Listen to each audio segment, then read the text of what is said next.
Benvenuti a questa nuova puntata di Storie dalla soffitta. Oggi ci addentriamo in un universo affascinante e sensuale, esplorando le avventure della famosa Barbarella, creata dal genio di Jean-Claude Forest. Un fumetto che non solo ha segnato una svolta nella rappresentazione delle eroine femminili, ma ha anche contribuito a rivoluzionare il mondo della fantascienza negli anni 60.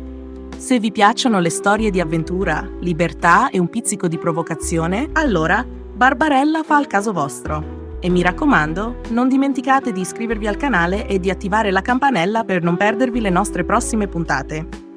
Barbarella è un'astronauta bionda e disinibita, sempre pronta a salvare la galassia e a sperimentare nuove avventure romantiche e sensuali. Le sue storie sono ambientate in un futuro lontano e si svolgono su pianeti esotici popolati da creature bizzarre. In ogni episodio, Barbarella affronta situazioni pericolose con disinvoltura e un sorriso accattivante, sfoggiando un look che è una fusione tra lo stile retro e la moda futuristica. Uno dei punti di forza del fumetto è proprio l'audacia del personaggio, che non teme di vivere la propria sessualità con libertà, cosa rivoluzionaria per l'epoca in cui è stato pubblicato.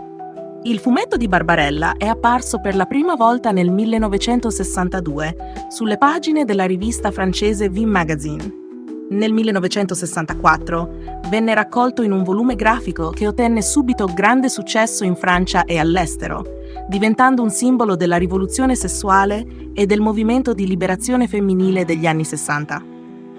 Forest ha creato Barbarella come una risposta provocatoria ai tabù sociali del tempo, facendola diventare una delle prime eroine del fumetto ad essere rappresentata come una donna sessualmente libera e indipendente. Il successo di Barbarella non si è fermato al fumetto. Nel 1968 Roger Vadim portò la storia sul grande schermo con un film che divenne subito un cult, con Jane Fonda nel ruolo principale. Il film, nonostante non fosse un successo immediato al botteghino, è oggi celebrato per il suo stile visivo psichedelico e per aver catturato perfettamente lo spirito degli anni 60. Il design del film era tanto suggestivo quanto bizzarro, e Forest stesso ha contribuito alla consulenza stilistica, mantenendo l'estetica unica del fumetto anche sul grande schermo. Negli anni successivi, Barbarella ha continuato a influenzare la cultura pop, ispirando artisti e gruppi musicali come i Duran Duran, che presero il loro nome dal personaggio Duran Duran del film. La sua impronta si è estesa fino a ispirare tentativi di revival, come una serie TV che Amazon Studios aveva progettato nel 2014, anche se il progetto alla fine non si è concretizzato. Lo stile artistico di Jean-Claude Forest è caratterizzato da linee morbide e un tratto che, pur mantenendo una certa semplicità, riesce a trasmettere una grande sensualità e dinamismo. Forest ha volutamente mantenuto uno stile che mescola elementi di fantascienza pulp e un tocco di surrealismo, dando vita a un mondo che è al contempo alieno e familiare. Le illustrazioni di Barbarella riflettono anche l'influenza di Brigitte Bardot, modella e musa ispiratrice del personaggio, nonostante nel film sia stata Jane Fonda a prendere le redini della protagonista. Dal mio punto di vista, Barbarella è molto più di una semplice eroina di fumetti. È un'icona che ha sfidato i canoni di genere e ha aperto nuove strade per la rappresentazione delle donne nel mondo della narrativa grafica.